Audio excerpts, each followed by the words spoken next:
नमस्कार दोस्तों, आप सभी का स्वागत है आज की इस नई कहानी में। एक बार की बात है, एक व्यापारी था जिसके 4 जवान बेटे थे। उन चारों के विचार कभी आपस में नहीं मिलते थे। हर दिन किसी न किसी बात को लेकर उन चारों में बहस हो जाती थी और रोजाना झगड़ा होता था। अपने चारों बेटों को इस तरह लड़ता देख व्यापारी को बहुत दुख होता था। इन सब से परेशान व्यापारी ने इसका उपाय निकालने की सोची। एक दिन व्यापारी ने अपने एक दूर दराज क्षेत्र में स्थित अमरूद के बाग में प्रत्येक बेटे को अलग अलग मौसम में उस बाग में भेजा और उसका निरीक्षण करने को कहा। पहले बेटे को व्यापारी ने बसंत ऋतु में भेजा, दूसरे व्यक्ति को ग्रीष्म ऋतु में, तीसरे को वर्षा ऋतु में और चौथे बेटे को शरद ऋतु में उस बाग में भेजा।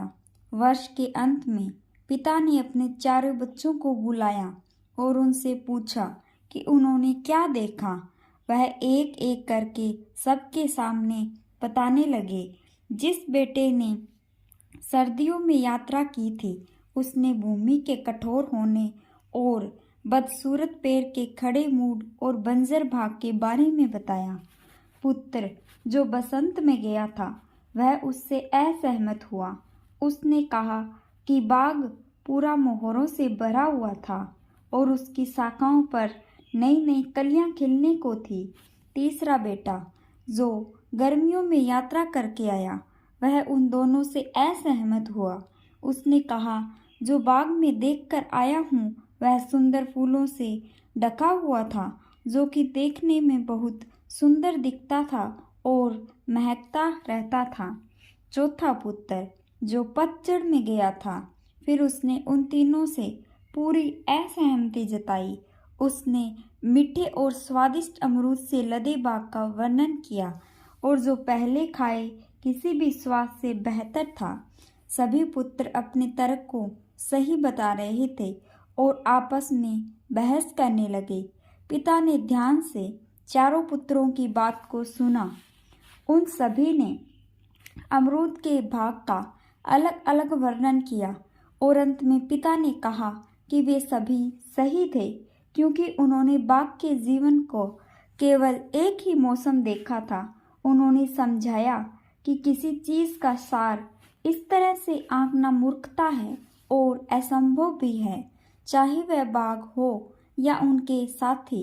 जिस तरह पेड़ को केवल वर्ष के अंत में एक पूरी तरह से मापा जा सकता है, हर वो मौसम में अडिग खड़े रहने के बाद जिस तरह अंत में पेड़ को फल नसीब होता है, वैसा ही मनुष्यों के साथ भी होता है। बेटों ने पिता की बात सुनी और समझी। पिता ने कहा, किसी भी विषय या मुद्दे पर अपनी राय देने तथा एक दूसरे के साथ झगड़ा करने व एक दूसरे को जज करने के बजाय हमें एक दूसरे के एंगल से भी बात को समझना चाहिए। अपनी राय देने से पहले खुद को उस स्थिति में ढाल के देख लें और समझने की कोशिश करें। हम अपने जीवन में देखते हैं कि हमें कोई एक पहलू के आधार पर खुद को या दूसरों को बहुत जल्दी जज कर लेते हैं, जो कि पूर्णतः गलत है। यही झगड़े का मुख्य कारण भी है। व्यापारी के चारों बेटों को ये बात अच्छे से समझ आ गई। उसके बाद वे कभी नहीं लड़े। कहानी अच्छी लगी हो तो आप इसको लाइक करें, शेयर करें और रोज़ाना नई नई कहानियाँ सुनने के लिए इस चैनल को भी सब्सक्राइब करें। धन्यवाद।